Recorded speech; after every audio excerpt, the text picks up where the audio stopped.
தற்போதைய அண்மை செய்தியை பார்த்துக் கொண்டிருக்கிறோம். நித்தி ஆயோக் கூட்டத்திற்கு பின்னர் தற்போது பிரதமர் நரேந்திர மோடியுடன் முதலமைச்சர் மு.க.ஸ்டாலின் சந்தித்திருக்கிறார். இந்த சந்திப்புக்கு ஏற்கனவே பிரதமரை சந்திப்பதற்கான நேரம் கோரப்பட்டிருந்த நிலையில் தற்போது கூட்டம் நிறைவடைந்த நிலையில் பிரதமர் நரேந்திர மோடியுடன் முதலமைச்சர் மு.க.ஸ்டாலின் சந்தித்து பேசி வருகிறார். கூடுதல் விவரங்களோடு இணைகிறார் டெல்லி செய்தியாளர் சுசித்ரா. விவரங்கள். டெல்லியில் இருக்கக்கூடிய பாரத் மண்டபத்தில் தற்பொழுது பிரதமர் மோடியுடன் தமிழ்நாடு முதல்வர் மு.க.ஸ்டாலின் நேரடியாக தனியாக சந்தித்து ஆலோசனையில் ஈடுபட்டுள்ளது மிக முக்கியமாக பார்க்கப்படுகிறது. தமிழ்நாட்டிற்கு வரவேண்டிய நிலுவையில் இருக்கக்கூடிய மத்திய அரசினுடைய நிதி மட்டுமல்லாமல் பல்வேறு மாநிலம் மற்றும் மத்திய அரசினுடைய நிதிகள், அதாவது திட்டங்கள் சார்பாகவும் ஒரு ஆலோசனையை இந்த சந்திப்பின் பொழுது அவர்கள் முன்வைத்துள்ளது மிக முக்கியமாக பார்க்கப்படுகிறது. குறிப்பாக கல்வி நிதி என்பது தமிழ்நாட்டிற்கு வழங்கப்பட வேண்டும், ஒவ்வொரு முறையும் போராடி இந்த நிதியை பெற வேண்டியதுள்ளது என்ற ஒரு கட்டாயமானது மாநிலங்களுக்கு ஏற்பட்டுள்ளது. அந்த போக்கை கைவிட வேண்டும் என்ற ஒரு கோரிக்கையை தற்பொழுது அவர்கள் பிரதமரிடம் முதல்வர் மு.க.ஸ்டாலின் முன்வைத்துள்ளது மிக முக்கியமாக பார்க்கப்படுகிறது. சமக்ர சிக்ஷா திட்டம், அது மட்டுமல்லாமல் பல்வேறு 2200 கோடி ரூபாய்க்கும் அதிகமான கல்வி நிதியை உடனடியாக விடுவிக்க வேண்டும் என்ற ஒரு கோரிக்கை இந்த சந்திப்பின் பொழுது அவர் முன்வைத்துள்ளது மிக முக்கியமாக பார்க்கப்படுகிறது. அது மட்டுமல்லாமல் சென்னை மெட்ரோனுடைய 2ஆம் பாக திட்டத்திற்கு வர வேண்டிய அந்த நிதி என்பது இன்னும் ஒதுக்கப்படாமல் விடுவிக்கப்படாமல் இருக்கும் நிலையில் அதற்கான ஒரு உத்தரவையும் பிறப்பிக்க வேண்டும் என்ற ஒரு வலியுறுத்தல் இந்த சந்திப்பின் பொழுது பிரதமரிடத்தில் முதல்வர் மு.க.ஸ்டாலின் சார்பாக வைக்கப்பட்டுள்ளது மிக முக்கியமாக பார்க்கிறோம். அதற்கு அடுத்தபடியாக 15வது நிதி கமிஷனுடைய பரிந்துரையின் அடிப்படையில் மாநிலங்களுக்கு வழங்கப்பட வேண்டிய அந்த ஒரு நிதி பகிர்வு என்பதை 50% வரை உயர்த்த வேண்டும் என்ற ஒரு கோரிக்கையும் உள்ளிட்ட பல்வேறு கோரிக்கைகள் அடங்கிய ஒரு மனுவை பிரதமருடனான சந்திப்பின் பொழுது அவர் வழங்கியுள்ளது மிக முக்கியமாக பார்க்கப்படுகிறது. இன்று காலை முதல் நடைபெற்ற நித்தி ஆயோகுடைய 10வது நிர்வாக குழு கூட்டத்தில் பங்கேற்று பல்வேறு கருத்துக்களை தமிழ்நாட்டின் சார்பாகவும் தமிழ்நாடு வளர்ச்சி திட்டங்கள் தொடர்பாகவும் அவர் முன்வைத்த நிலையில் தற்பொழுது பிரதமரை நேரடியாக தனித்த முறையில் சந்தித்து இந்த ஒரு கருத்துக்களை அவர் முன்வைத்துள்ளார். சுமார் 10 நிமிடங்களுக்கும் மேலாக இந்த சந்திப்பு என்பது நீடித்துள்ளதாகவும் இதற்கு அடுத்தபடியாக அவர் பாரத் மண்டபத்திலிருந்து கிளம்பி டெல்லி விமான நிலையத்தில் செய்தியாளர்களை சந்திக்க உள்ளது மிக முக்கியமாக பார்த்து வருகிறோம். பாலா, அதாவது இந்த தமிழ்நாடு அரசாங்கத்தினுடைய, அதாவது 2030ஆம் ஆண்டிற்குள் $1 டிரில்லியன் பொருளாதாரம் என்ற ஒரு வளர்ச்சியை எட்டும் வகையில் தமிழ்நாடு ஆனது பல்வேறு திட்டங்களை செயல்படுத்தி வருகிறது. ஆனால் மத்திய அரசு அதற்கான நிதிகளை உரிய முறையில் உரிய நேரத்தில் ஒதுக்காமல் வஞ்சித்து வருகிறது என்ற ஒரு குற்றச்சாட்டையும் பிரதமர் மோடியுடனான இந்த சந்திப்பின் பொழுது பிரதமர் அழுத்தமாக தெரிவித்துள்ளதாக முதற்கட்ட தகவலானது வெளியாகி இருக்கிறது. பாலா, சுசித்ரா, தொடர்ந்து இணைப்பில் இருங்க. பிரதமர் உடனான இந்த சந்திப்பு தொடர்பான கூடுதல் செய்திகளை வழங்குவதற்காக செய்தி அறையிலிருந்து இணைகிறார் நெறியாளர் அபிநயா. ஓற்றியூ. நன்றி பாலவேல். பிரதமர் நரேந்திர மோடியை முதலமைச்சர் சந்திக்கக்கூடிய இந்த நிகழ்வு என்பது அரசியல் முக்கியத்துவம் வாய்ந்த ஒன்றாகவும் பார்க்கப்படுகிறது. மத்திய மாநில அரசு பிரதிநிதிகள் சந்திப்பாக மட்டும் இதில் இல்லாமல் அரசியல் பார்வையும் இதில் முன்வைக்கப்படுவது முக்கியமாக கவனிக்க வேண்டிய ஒன்றாக இருக்கிறது. சார்ந்த கருத்துக்களை நம்மோடு பகிர்வதற்காக மூத்த பத்திரிகையாளர் திரு தராசு ஷியாம் நம்மோடு இணைந்திருக்கிறார். அவரோடு பேசலாம். சார் வணக்கம். நிதி ஆயோக் நிர்வாக குழு கூட்டத்திலேயே பல்வேறு நிதி சார்ந்த கோரிக்கைகளை முதலமைச்சர் தன்னுடைய உரையின் மூலமாக முன்வைத்திருக்கிறார். அதற்கு பிறகாக தனிப்பட்ட முறையில் பிரதமர் நரேந்திர மோடியை சந்திப்பதன் முக்கியத்துவம் என்ன? பொதுவாக நிதி ஆயோக் என்று சொன்னாலும் இது பழைய நிதி கமிஷன் கிடையாது. National institute for transforming India, அவ்வளவுதான். மாநிலங்களின் வளர்ச்சி திட்டங்களில் மத்திய அரசின் அறிவுரைகள், இப்படிதான் நாம எடுத்துக்கொள்ள வேண்டும். பழைய மாதிரி மத்திய திட்டக்குழு அல்லது மத்திய நிதி கமிஷன் உட்கார்ந்து பண பங்கீடு செய்வது என்பது இதிலே கிடையாது. அது ஏற்கனவே ஒழிக்கப்பட்டு விட்டது 2015 காலகட்டத்திலேயே. ஆனால் இந்த கூட்டத்தின் விளைவாக பிற தலைவர்களை சந்திக்கலாம். பிரதமரை முதல்வர் சந்தித்திருக்கிறார். அது வரவேற்க தகுந்த விஷயம்தான். ஆனால் 2024 செப்டம்பர் 27 தான் அவர் போன முறை சந்தித்தார். அப்போது மெட்ரோ ரயில் 2 அதுக்கான கோரிக்கை விடப்பட்டது. இதே சமக்ர சிக்ஷா ஃபண்ட், அது மீண்டும் நமக்கு 2151 கோடி ரூபாய் தர வேண்டும், நிலுவைத் தொகை இருக்கிறது என்கிற கோரிக்கை விடப்பட்டது. மீனவர்கள் உரிமை காக்கப்பட வேண்டும் என்கிற கோரிக்கை விடப்பட்டது. இந்த மூன்றிலே மெட்ரோ ரயில் 2 அதற்கான நிதி ஒதுக்கீடு செய்யப்பட்டு விட்டது. சமக்ர சிக்ஷா ஃபண்ட், அது நிதி NEP-யில் கையெழுத்து போட்டால்தான் என்கிற ரீதியிலே சென்னை உயர்நீதிமன்றத்தில் நேற்று முன்தினம் அபிடவிட் போட்டிருக்கிறது மத்திய அரசாங்கம். இப்படியான சூழ்நிலையில் கோரிக்கை விடுத்தல் என்பது மரபு சார்ந்ததாக மாறிவிட்டது. ஆனாலும் முதல்வர் ஏன் பிரதமரை சந்திக்கிறார் என்றால், நிதி சம்பந்தமான வழக்கு ஒன்றை நாம் உச்சநீதிமன்றத்தில் போட்டிருக்கிறோம், ஒரு சூட். அந்த சூட்டு விவாதத்தின் போது கண்டிப்பாக நீதிபதிகள் நீங்கள் என்ன கேட்டீர்கள், என்ன கொடுக்கவில்லை என்பது போன்ற கேள்விகளை கேட்பார்கள். அப்படியான சட்ட கேள்விகளில் இருக்கிற தர்ம சங்கடத்தை சமாளிப்பதற்காகத்தான் இந்த சந்திப்பு மற்றும் கோரிக்கை மனு சமர்ப்பித்தல் என்று நான் நினைக்கிறேன். இது அரசியல் ரீதியாக ஒரு விமர்சனமாகவும் முன்வைக்கப்படுகிறது. அது பற்றி உங்களுடைய பார்வை என்ன? அரசியல் ரீதியாக விமர்சனங்கள் மாற்று கட்சிகள் முன்வைக்கின்றன. அதையெல்லாம் தவிர்ப்பதற்கு தான் அவர் முதலில் காங்கிரஸ் கட்சி தலைவர் ராகுல் காந்தி அவர்களையும் சோனியா காந்தி அவர்களையும் முதலமைச்சர் சந்தித்திருக்கிறார். போன முறை போய் மோடி அவர்களை சந்தித்த போதும் அவர் சோனியா காந்தி அவர்களை சந்தித்தார். அதாவது இதுல அரசியல் சிக்னல் என்னவென்றால், நாங்கள் கூட்டணி காங்கிரஸோடு தான் இருக்கிறோம், அரசியல் சித்தாந்தங்களுக்காக பாரதிய ஜனதா எதிர்க்கிறோம், ஆனால் கூட்டாட்சி தத்துவத்தின் கீழே தமிழ்நாடு ஒரு மாநிலம், மாநிலத்துக்கான உரிமைகளை மத்திய அரசிடம் கேட்கிறோம். இதுதான் முதலமைச்சர் விடுக்கிற அரசியல் செய்தி. எதிர்கட்சிகள் இதை அரசியலாக பார்க்கும். எதற்காக போக வேண்டும்? பிடி ரைடு இருக்கிறது, பிடி ரைடு இருக்கும்போது உதயநிதியை காப்பாற்றுவதற்காக முதலமைச்சர் சென்றிருக்கிறார். எனக்கு அதிலே அவ்வளவு நம்பிக்கை இல்லை. காரணம் என்னவென்றால், ஏற்கனவே இடி வழக்கு தொடர்பாக உச்சநீதிமன்றம் கடும் கண்டனங்களை எல்லாம் பதிவு செய்திருக்கிறது, டாஸ்மாக் ரைடு சம்பந்தமாக. இப்படியான சூழ்நிலையில் அதுபோக நேற்று முன்தினம் இந்த வழக்கு பதிவாகி இருக்கிறது, சூட்டு, நமக்கு நிதி ஒதுக்கீடு கேட்ட சூட்டு பதிவாகி இருக்கிறது. இப்படியான சூழ்நிலையில் பெரிய அளவுக்கான எதிர்கட்சி அரசியல் இதிலே இல்லை. ஆளுகட்சி அரசியல் இருக்கத்தான் செய்யும், வேற வழி கிடையாது. ஏனென்றால் மாநிலத்துக்கான நிதி ஒதுக்கீடு மத்திய அரசாங்கம் தர வேண்டும். அந்த பொறுப்பில் இருப்பவர்கள் மத்திய நிதியமைச்சரும் பிரதமரும். எனவே அவர்களிடம்தான் கேட்க வேண்டும், வேறு வழி இல்லை. எனவே முதலமைச்சர் இந்த சந்தர்ப்பத்தை பயன்படுத்திக் கொள்கிறார். 3 ஆண்டுகளாக ஏன் போகவில்லை என்கிற கேள்விக்கு எனக்கான விடை என்னவென்றால், உண்மையிலே நிதி ஆயோக் கூட்டத்துக்கு போய் எந்த பயனும் இல்லை. காரணம், அதில் எந்த விதமான முடிவும் எடுக்கப்படாது. எந்த திட்டத்திற்கு நிதி ஒதுக்குகிற அதிகாரமும் அதற்கு கிடையாது. இணைப்பில் கருத்துக்களை பகிர்ந்து கொண்டமைக்கு நன்றி திரு தராசு ஷாம். தொடர்ந்து தங்களது பார்வையை முன்வைப்பதற்காக மூத்த பத்திரிகையாளர் திரு பிரியன் இணைகிறார், அவரோடு பேசலாம். சார் வணக்கம். நிதி ஆயோக் கூட்டம் மூலமாக நிதி கிடைப்பதற்கான வாய்ப்பு இல்லை என்றாலும் ஒரு இணக்கமான சூழலை ஏற்படுத்துவதற்காக இந்த சந்திப்பு அவசியமாகிறது என்ற கருத்தை பாஜக மாநில தலைவர் நயினார் நாகேந்திரன் தன்னுடைய கருத்தாக பதிவு செய்திருந்தார். அதை இதோட பொருத்தி பார்க்க வேண்டிய அவசியம் இருக்கா?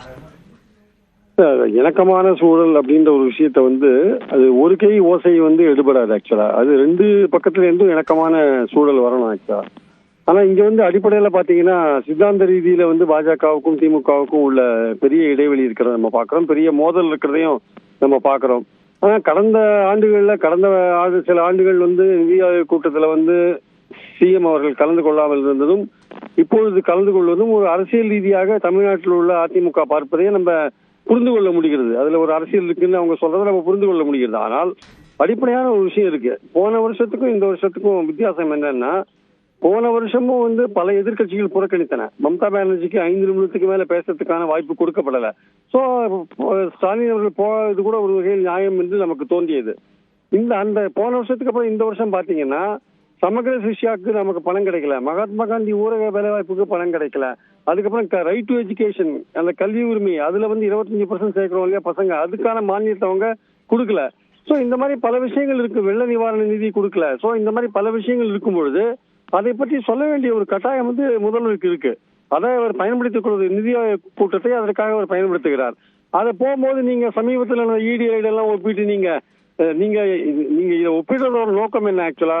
அப்போ நீங்க போய் கூட்டணி போட்டீங்களா? அப்போ உங்க சொந்தக்காரங்க வீட்டுல நடந்த ரைடோட ஒப்பிடலாமா? அதாவது அரசியல் ரீதியா சில விஷயங்கள் நீங்க பாருங்க. ஆனால் தமிழ்நாட்டுக்கு தேவையான ஒரு விஷயத்த அவர் கேட்க போகும்போது நீங்க அதை அரசியலா பாக்குறது என்பது மக்கள் கூர்ந்து கவனித்துக் கொண்டிருக்கிறார்கள். எது அரசியல், எது ஈடிக்காக பயந்து செய்வது என்பது மக்களுக்கு தெரியும். அடிப்படையான ஒரு விஷயம், இன்னொரு விஷயம் நான் சொல்ல வர்றது என்னவென்றால், இந்த தனிப்பட்ட முறையில் பிரதமரை சந்தித்து பேசுவது என்பது கூட இங்கு அரசியலாக்கப்படுவதற்கான வாய்ப்பு இருக்கிறது. ஆனால் இன்றைக்கு அவர் பத்திரிகையாளர்களை சந்திக்கும் போது கண்டிப்பாக தமிழ்நாட்டின் சார்பாக என்னென்ன கோரிக்கைகள் எடுத்து வச்சிருக்கோம், ஏற்கனவே நிதி ஆயோக் கூட்டத்தில் பேசும்போது மத்திய வரி வருவாயில 50% மாநிலங்களுக்கு கொடுக்கணும்னு சொல்லியிருக்காரு. வேறு பல விஷயங்களையும் சமகர சிஷ்யா, அந்த PM ஸ்ரீ திட்டத்தை ஏற்றுக்காதனால நிதி கொடுக்காம இருக்குது தவறு என்று சொல்லியிருக்காரு. சோ இந்த மாதிரி பல விஷயங்கள் சொல்லும் போது ஒரு முதல்வர் ஒரு அரசாங்க கடமை அல்லது மக்களுக்கு தேவையான விஷயங்களை சொல்றதுக்கான பாரமாக ஒரு மேடையாக அந்த நிதி ஆயோக் கூட்டத்தை பயன்படுத்துவது என்பது இயல்பான ஒரு விஷயம். அதுவும் நான் சொன்ன மாதிரி போன வருஷத்துக்கும் இந்த வருஷத்துக்கும் வித்தியாசம் இருக்கு. அதை அரசியலாக்குவது எடப்பாடியோடைய இஷ்டம், அது அவர் அரசியலாக்கலாம், அது வேறு விஷயம். ஆனால் பொதுவாக பார்க்கும்போது முதல்வர் இந்த கூட்டத்துக்கு போனது சரி. ஆனால் அவர் பிரதமரை தனியாக சந்தித்தது இன்னும் பல அரசியல் விஷயங்களுக்கு, அரசியல் விமர்சனங்களுக்கு வழிவகுக்கக்கூடிய ஒரு விஷயம். நிதி ஆயோக் கூட்டத்தில் மட்டும் கலந்து வந்திருந்தாருன்னா, விஷயத்தை சொல்லிட்டு வந்திருந்தாருன்னா ஒரு பிரச்சனை இருந்திருக்காது. ஏற்கனவே இங்க அரசியல் ஓடிக்கொண்டிருக்கும் போது பிரதமரை தனியாக பார்ப்பது என்பது இன்னும் கூடுதலாக எடப்பாடி அவர்கள் பேசுவதற்கான ஒரு வாய்ப்பை கொடுத்தது போல் அமைந்திருக்கிறது என்பது என் கருத்து. திரு பிரியன், இந்த கேள்விதான் நீங்க குறிப்பிட்ட மாதிரி பல்வேறு விஷயங்கள், குறிப்பாக நிதி ஆயோக் கூட்டத்தில் பேசிய பிறகு தனியாக பிரதமரை சந்திக்கிறாரா என்ற அந்த கேள்வி முக்கியமானதாக எழுந்திருக்கிறது. சார்ந்த கருத்துக்களுக்கு நன்றி திரு பிரியன். தொடர்ந்து பாஜக மூத்த தலைவர் திருமிகு தமிழிசை சவுந்தரராஜன் நம்மோடு இணைகிறார். அவரோடு பேசலாம். வணக்கம். நிதி ஆயோக் கூட்டம் கடந்த 3 ஆண்டுகளாக புறக்கணித்த முதலமைச்சர் இந்த ஆண்டு அதில் கலந்து கொண்டிருக்கிறார். அதுக்கு பிறகு தனியாகவும் பிரதமர் நரேந்திர மோடியை சந்திக்க இருக்கிறார். நிதி உரிமை என்பதை நிலைநாட்டுவதற்காக இதில் பங்கேற்கிறேன் என்றிருக்கிறார். உங்களுடைய கருத்து என்ன? இல்ல, இது நிதி உரிமை எல்லாம் சரிதான். ஆனா இந்த 3 ஆண்டுகள் ஏன் கலந்து கொள்ளவில்லை என்பதுதான் நமது கேள்வியாக இருக்கிறது. அந்தந்த ஆண்டிற்கான நிதிநிலையை பகிர்ந்து அளிப்பதற்கான கூட்டம் தான் அது. இது நிதி ஆயோக் என்பதே மத்திய மாநில கூட்டாட்சி தத்துவத்தை மேம்படுத்துவதற்காகவே பிரதமரால் ஏற்படுத்தப்பட்டது. அப்படி இருக்கும்போது 3 ஆண்டுகள், இன்னைக்கு நான் சொல்றேன், அடிச்சு சொல்றேன், இன்னைக்கு இருக்கிற நிதி பகிர்வு இல்லாதது, நிதி பற்றாக்குறை, சில விஷயங்களுக்கு நிதி கிடைக்காதது எல்லாமே அந்த போரத்துல போய் சரியா சொல்லாததுதான் காரணம். அந்த 3 வருடம் ஏன் சொல்லல? இன்னொரு மாநிலத்துக்கு அதிகமா கிடைக்குது அதனால நான் போடலன்னு சொன்னா, இன்னொரு மாநிலத்துக்கு அதிகமா கிடைக்குது போடலன்னு சொல்றத என் மாநிலத்துக்கு அதிகமா கிடைக்கும் போய் சொல்ல வேண்டிய போரம் அது. அதனால முதலமைச்சர் தவறு செய்து விட்டார். 3 ஆண்டுகளாக 3 முறை போகாமல் இருந்தது. அந்த குற்றத்தை அவர் மறுக்கவே முடியாது என்பது எனது கருத்து. இந்த நிதி ஆயோக் கூட்டம் மூலமாக இந்த சந்திப்பிற்கு பிறகும் அல்லது அங்கு அவர் உரையாற்றிய பிறகு நிதி கிடைக்குமா என்ற உத்தரவாதம் கிடைக்கும் என்று நம்பலாமா? நிச்சயமா. அதுக்குனால அந்த போரம் ஏற்படுத்தப்பட்டிருக்கிறது. நம்ம பயன்படுத்த தமிழக அரசு பயன்படுத்த.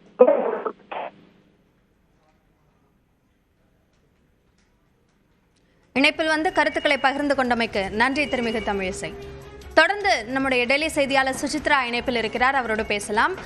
சுசித்ரா, எவ்வளவு நேரம் இந்த சந்திப்பு நடந்து கொண்டிருக்கிறது? விவரங்களை பதிவு செய்யுங்க. அவினியா, சுமார் 5 முதல் 7 நிமிடங்கள் இந்த சந்திப்பு என்பது பாரத் மண்டபத்தில் நீத்தி ஆயோக்கினுடைய நிர்வாக குழு கூட்டத்தின் நிறைவிற்கு பிறகு நடைபெற்றுள்ளது மிக முக்கியமாக பார்க்கப்படுகிறது. பல்வேறு கோரிக்கைகள் அடங்கிய மனுக்களையும் முதல்வர் மு.க. ஸ்டாலின் இந்த சந்திப்பின் பொழுது பிரதமரிடத்தை வழங்கியிருக்கிறார். குறிப்பாக மத்திய மாநில அரசு தமிழ்நாட்டிற்கு வழங்கப்பட வேண்டிய நிதியினுடைய அந்த பகிர்வு என்பது கடுமையான அளவில் பாதிக்கப்பட்டுள்ளது. செயல்படுத்தப்பட வேண்டிய திட்டங்கள் என்பது இந்த நிதியினுடைய நிலுவையில் இருப்பதன் காரணமாக செயல்படுத்தப்படாமல் இருக்கிறது என்பது உள்ளிட்ட பல்வேறு கருத்துக்களை அவர் வலியுறுத்தியுள்ளது மிக முக்கியமாக பார்க்கப்படுகிறது. அந்த நீத்தி ஆயோக்கினுடைய நிர்வாக குழு கூட்டம் முடிவடைந்து அதற்கு அடுத்தபடியாக தமிழ்நாடு முதல்வரை சுமார் 5 முதல் 7 நிமிடங்கள் வரை பிரதமர் சந்தித்து தனியாக பேசியுள்ளதையும் மிக முக்கியமாக பார்க்கிறோம். தமிழ்நாட்டினுடைய திட்டங்கள் ஏற்கனவே கூறியது போல கல்வி திட்டங்களாக இருக்கட்டும், அதே போல சூழலியல் திட்டங்களாக இருக்கட்டும், பல்வேறு திட்டங்களை செயல்படுத்துவதற்கான ஒரு கோரிக்கை என்பது பல்வேறு கடிதங்கள் மூலமாகவும் தமிழ்நாடு அரசின் சார்பாக பல்வேறு துறை செயலர்கள் சார்பாக முன்வைக்கப்பட்டுள்ளது. ஆனால் மத்திய கல்வித்துறையினுடைய பதில்கள் என்பது அதில் ஏற்புடைய வகையில் இல்லை. அதனால் நீதிமன்றம் வரை செல்ல வேண்டிய கட்டாயத்துக்கு தமிழ்நாடு தள்ளப்பட்டுள்ளதாக ஒரு கருத்தையும் இந்த சந்திப்பின் பொழுது பிரதமரிடையே முதல்வர் மு.க. ஸ்டாலின் வலியுறுத்தியுள்ளது மிக முக்கியமாக பார்க்கப்படுகிறது. இந்த விவகாரம் மட்டுமல்லாமல் தமிழ்நாட்டினுடைய ஆளுநர் விவகாரத்தில் மத்திய அரசு மாநில அரசினுடைய ஒரு அதிகாரங்களையும் கருத்தில் கொண்டு செயல்பட வேண்டும் என்ற ஒரு வலியுறுத்தல் பிரதமரிடம் முதல்வர் மு.க. ஸ்டாலின் சார்பாக முன்வைக்கப்பட்டுள்ளதாக கூறப்படுகிறது. குடியரசுத் தலைவருடைய அந்த ஒரு தலையீடு என்பது இந்த விவகாரத்தில் மாநிலங்களுடைய அதிகாரத்தை பறிக்கும் வகையிலான ஒரு முடிவிற்கு எட்டப்பட்டுவிடக்கூடாது என்ற ஒரு கருத்தையும் அவர் இந்த சந்திப்பின் பொழுது வலியுறுத்தியுள்ளார். தமிழ்நாட்டினுடைய திட்டங்கள் மட்டுமல்லாமல் ஒட்டுமொத்த கூட்டாட்சி நடைமுறைகளை பாதிக்கும் வகையில் பல்வேறு செயல்களை மத்திய அரசினுடைய திட்டங்கள் மற்றும் செயல்பாடுகளானது இருந்து வருகிறது. அதனை தவிர்க்க வேண்டும் என்ற ஒரு கோரிக்கையும் முதல்வர் இந்த சந்திப்பின் பொழுது பிரதமரிடம் முன்வைத்துள்ளதாக தற்பொழுது தகவலானது வெளியாகி இருக்கிறது. அபிநயா, தற்பொழுது பாரத பிரதமரிடமிருந்து இந்த சந்திப்பு முடிவடைந்த பின்னர் நேரடியாக டெல்லி விமான நிலையத்திற்கு இன்னும் சற்று நேரத்தில் சுமார் 30 நிமிடங்களுக்குள் அவர் செய்தியாளர்களை சந்திக்க உள்ளது மிக முக்கியமாக பார்க்கப்படுகிறது. அபிநயா. சுசித்ரா இணைப்பிலே இருங்கள். தொடர்ந்து இது சார்ந்த கருத்தை நம்மோடு பகிர்வதற்காக தமிழ்நாடு காங்கிரஸ் கமிட்டி தலைவர் திரு செல்வ பெருந்தகை இணைப்பில் இருக்கிறார். அவரோட பேசலாம். சார் வணக்கம். நிதி ஆயோக் கூட்டத்தில் பங்கேற்று நிதி சார்ந்த கோரிக்கைகளை முன்வைத்த பிறகு தனியாகவும் பிரதமர் நரேந்திர மோடியை 5 to 7 நிமிடங்கள் வரைக்கும் முதலமைச்சர் மு.க. ஸ்டாலின் சந்தித்திருக்கிறார். உங்களுடைய கருத்து என்ன? பலமுறை சந்தித்திருக்கிறார். பலமுறை தமிழ்நாட்டுடைய பிரச்சனைகளை, தமிழ்நாட்டுக்கு கிடைக்க வேண்டிய உரிமை நிதி, நமக்கு சேர வேண்டிய பங்களிப்பு அனைத்து பற்றியும் தொடர்ந்து பேசி வருகிறார், வலியுறுத்தி வருகிறார். ஆனால் என்ன பயன்? தமிழ்நாட்டை மாற்றாந்தாய் மனப்போக்கோடு தானே பாஜக அரசு பார்த்து கொண்டிருக்கிறது. எங்களுடைய வரி பணம், நாங்கள் செலுத்தும் வரி பணத்தில் எங்களுக்கு உரிய பங்கை தாருங்கள் என்று கேட்கிறோம். எங்களுடைய பங்கை எங்களுக்கு தராமல் பாஜக ஆளும் மாநிலங்கள் உத்தரப்பிரதேசத்துக்கு இருக்கும், வேறு பல மாநிலங்களுக்கும் அளிக்கப்படுகிறது என்றால் அது எவ்வளவு பெரிய ஏமாற்று வேலை, எவ்வளவு தமிழ்நாட்டு மக்களை வஞ்சிக்கிறார்கள் என்பது இதன் மூலமாக தெரிகிறது. அதைத்தான் தொடர்ந்து மாண்புமிகு முதலமைச்சர் அவர்கள் வலியுறுத்தி வருகிறார்.